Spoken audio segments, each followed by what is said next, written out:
Meet Christine Wallace, a pensioner from Donaghadee, Northern Ireland, who recently found herself in a difficult situation. Christine's knee pain had become unbearable, and she desperately needed knee replacement surgery. However, she was told that the waiting time for the procedure could be up to 5 years. Frustrated and in constant agony, she decided to take matters into her own hands. "I couldn't bear the pain any longer. I had been suffering for years, and the wait for surgery was just too long. I knew I had to do something." Christine began researching private treatment options both in Northern Ireland and abroad, after extensive consideration and reading reviews from other UK citizens who had traveled abroad for treatment. She chose a private clinic in southern Poland.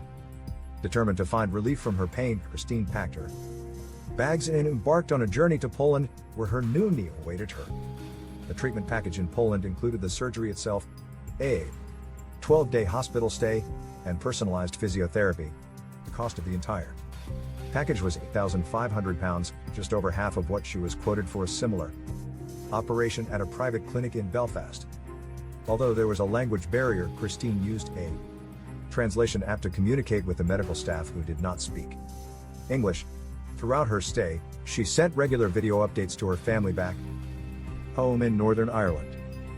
After 2 weeks, Christine returned home to her family, feeling relieved and grateful for the positive experience she had in Poland.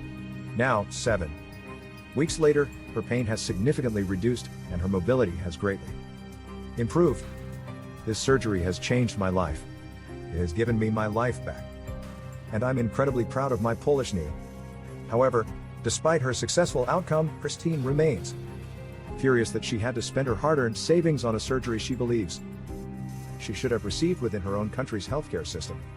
She believes that the waiting times for operations could be significantly reduced with a more effective health service, but without a functioning government, important reforms seem impossible.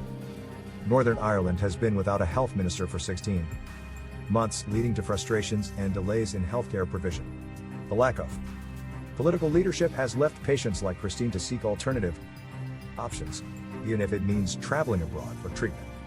Christine's story sheds light on the challenges faced by patients in Northern Ireland and the difficult decisions they have to make to receive the medical care they desperately need. As the healthcare system undergoes reforms, many hope that improvements will be made to ensure that patients no longer have to travel long distances or spend their savings to access timely and quality care. If you or someone you know is in need of healthcare support in Northern Ireland, please refer to the resources provided by the Department of Health.